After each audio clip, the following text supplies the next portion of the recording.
Bismillahirrahmanirrahim. Assalamualaikum warahmatullahi wabarakatuh. Sekarang kita akan lanjut ke materi kedua untuk praktikum analisis data. Materinya yaitu pemeriksaan data tunggal. Pemeriksaan data tunggal ini ditekankan pada pemeriksaan pola sebaran data dan pemeriksaan kesimetrisan data. Pada pemeriksaan pola sebaran data dapat menggunakan histogram atau stem and leaf.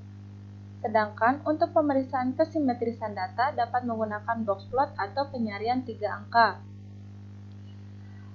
Di modul ada contoh kasus di mana akan dilakukan pemeriksaan pola sebaran data, apakah simetris atau tidak. Kalian bisa menggunakan SPSS kalian masing-masing untuk mencobanya. Seperti biasa, setelah membuka SPSS, kita buat dulu variable view-nya. Di sini saya menggunakan name data, tipenya numerik, desimalnya 0, dan kategori data yang digunakan yaitu scale. Kemudian setelah memasukkan nilai-nilai dari data tersebut, kemudian dipilih analyze dan dipilih descriptive statistic dan klik explore. Nah, data ini dimasukkan ke kotak dependent list. Kemudian pilih plot. Pada menu box plot dipilih yang paling atas, sedangkan pada menu descriptive dipilih stem and leaf dan histogram. Pemeriksaan kesimetrisan pada umumnya untuk mengetahui apakah data tersebut mempunyai pola simetris seperti pola sebaran normal. Hal ini dilakukan karena sebagian data statistik didasarkan pada sebaran normal agar analisis data yang dilakukan menjadi valid. Namun apabila kesimetrisan tidak terpenuhi, salah satu yang harus dilakukan adalah melakukan transformasi data. Transformasi data ini tergantung pada pola sebaran data dan pertimbangan logis berkaitan dengan data tersebut.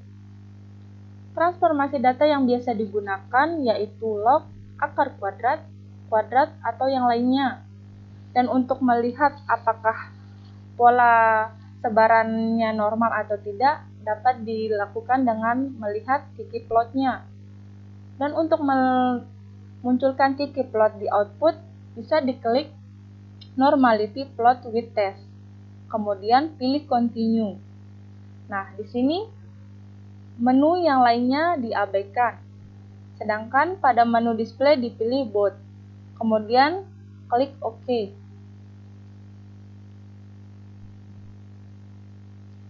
Nah, selanjutnya diperoleh output histogram, di mana output histogram ini dapat dilihat bahwa batangnya ini batang tertinggi atau frekuensi terbanyak terletak di tengah-tengah. Sedangkan di kiri dan kanan datanya ini tersebar relatif sama banyak, sehingga dapat dikatakan bahwa pola sebaran data relatif simetris. Begitu juga untuk output stem and leaf. Di sini dapat dilihat bahwa frekuensi terbanyak terdapat di tengah-tengah. Sedangkan di atas dan bawah frekuensinya itu tersebar relatif sama banyak, sehingga dapat dikatakan bahwa pola sebaran data relatif simetris. Dan untuk plot box plotnya, di sini dapat dilihat bahwa bagian atas dan bawah memiliki besar yang cukup seimbang, sehingga dapat dikatakan bahwa pola sebaran data relatif simetris. Dan cara lain untuk melihat kesimetrisan data yaitu dengan penyarian 3 angka. Untuk penyarian 3 angka bisa dicari menggunakan cara yang ada pada materi pertama, yaitu eksplorasi data pada bagian kelima.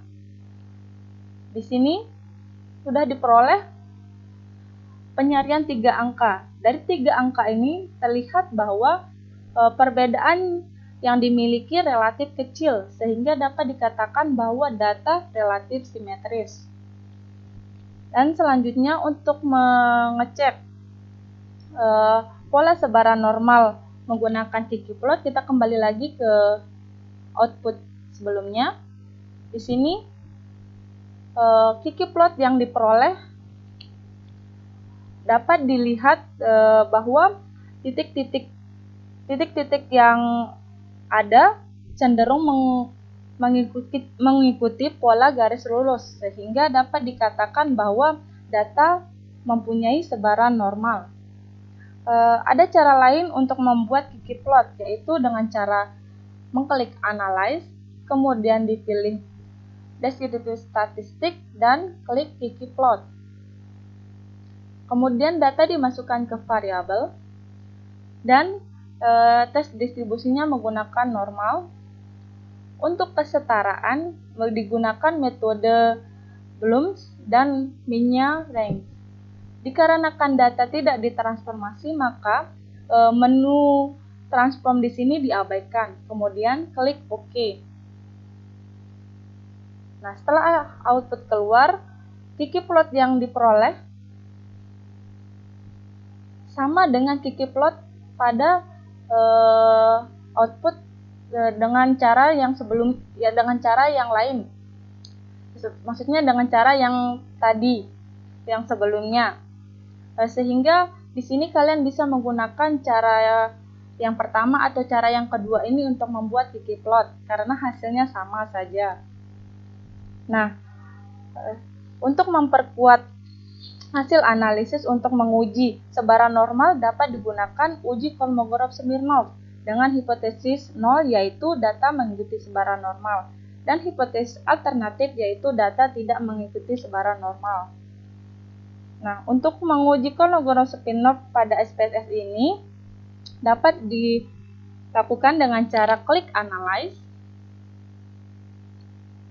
kemudian pilih Non-Parametric Test, dan pilih Reduce Dialog, dan klik One Sample KS. Kemudian, data tersebut dimasukkan ke dalam kotak tes variable list, kemudian menu ini diabaikan, dan pada tes distribusi dipilih normal. Kemudian klik OK. Nah, diperoleh hasil output untuk uji Kolmogorov-Smirnov sebagai berikut. Dari hasil ini dapat dilihat bahwa statistik uji untuk uji Kolmogorov-Smirnov ini diperoleh sebesar 0,492 dan nilai sigma-nya sebesar 0,969. Sehingga dapat disimpulkan bahwa nilai sigma lebih besar daripada tingkat signifikasi 5%. Maka H0 diterima, yang berarti bahwa data mengikuti sebaran normal. Itu saja untuk sekarang. Jika ada pertanyaan bisa disampaikan di grup chat. Sekian, terima kasih. Semangat untuk semuanya. Wassalamualaikum warahmatullahi wabarakatuh.